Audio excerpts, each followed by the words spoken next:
মাত্র 5 মিনিটেই বাসায় কিভাবে এরকম মজাদার চাইনিজ চিকেন ভেজিটেবলটা করতে পারবে আজকে সেটাই দেখাবো। চাইনিজ খেতে আমরা কম বেশি সবাই পছন্দ করি, আর এটার টেস্টের ব্যাপারে যদি বলি একদম ফাটাফাটি গাইস, একদম। সো ফার্স্ট অফ অল একটা প্যানের মধ্যে অল্প তেল দিয়ে একটু গরম হতে দিব। এর মধ্যে চিকেনটা ম্যারিনেট করব। বেশি কিছুই করতে হবে না, জাস্ট অল্প কর্নফ্লাওয়ার আর স্বাদ মতো লবণ দিয়ে ভালো করে মেখে নিতে হবে। আর চিকেনের পিসগুলো কিন্তু ছোট ছোট কিউব করে কেটে নিয়েছি। ভালো করে মাখা হয়ে গেলে এখন এগুলো তেলের মধ্যে হালকা একটু ফ্রাই করে নিব। And this are my sweet and lovely people, যারা আমার লাস্ট ভিডিওতে কমেন্ট করেছিলে যে কোত্থেকে আমার ভিডিওগুলি দেখছো। Riya from Brahmanbaria, Ariana from Sylhet, Adiba from Barishal, Abir from Gazipur, Mansura from Barishal, Priyoshoni from Noakhali, Jibonto animation from Brahmanbaria and Swarna from Mirpur. চিকেনটা এরকম হালকা ফ্রাই হয়ে গেলে এটাকে এখন উঠিয়ে নিব। দেন সেম প্যানের মধ্যে দিয়ে দিব এর মধ্যে বাটার।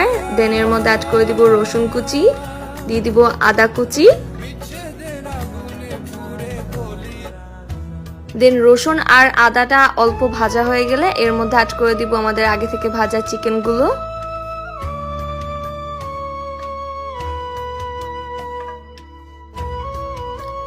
এখন এর মধ্যে অ্যাড করে দিব কিউব করা পেঁয়াজ, দিয়ে দিব এর মধ্যে কিউব করা ক্যাপসিকাম,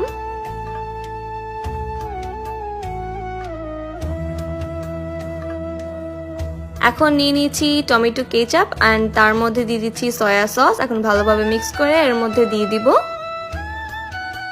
এখন এর মধ্যে অ্যাড করে দিব pinch of salt, cause already soya sauce আর কেচাপের মধ্যে সস আছে। দেন এর মধ্যে অ্যাড করে দিব চিনি আর আমার পছন্দের গোলমরিচ গুঁড়া। তারপর এর মধ্যে কুচি করে দিচ্ছি কয়েকটা কাঁচামরিচ।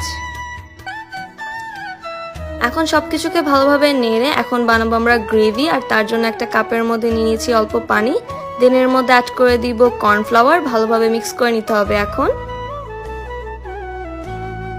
ভালোভাবে মিক্স করা হয়ে গেলে এখন এটা চিকেনের মধ্যে দিয়ে দিব, আর সাথে সাথে এটা নাড়তে হবে, আদারওয়াইজ পরে মিক্স করা যাবে না ভালোভাবে। আর এর মধ্যে কমেন্ট করে ফেলো যে কোত্থেকে আজকে ভিডিওটি তোমরা দেখছো, যেন আমাদের নেক্সট ভিডিওতে তোমাদের টপ কয়েকজনকে আমাদের ভিডিওতে পিন করতে পারি। আমাদের গ্রেভিটা বানানো ডান, এন্ড তারা বানানো হয়ে গেছে আমাদের চাইনিজ চিকেন ভেজিটেবলটা। আর এটার টেস্টের ব্যাপারে যদি বলি গাইস, এটা আসলেই খুব মজা। আর এটার সাথে ফ্রাইড রাইসটা সার্ভ করেছি, আর ফ্রাইড রাইসের ভিডিও তোমরা কারা কারা চাও তাতেই কমেন্ট করে ফেলো।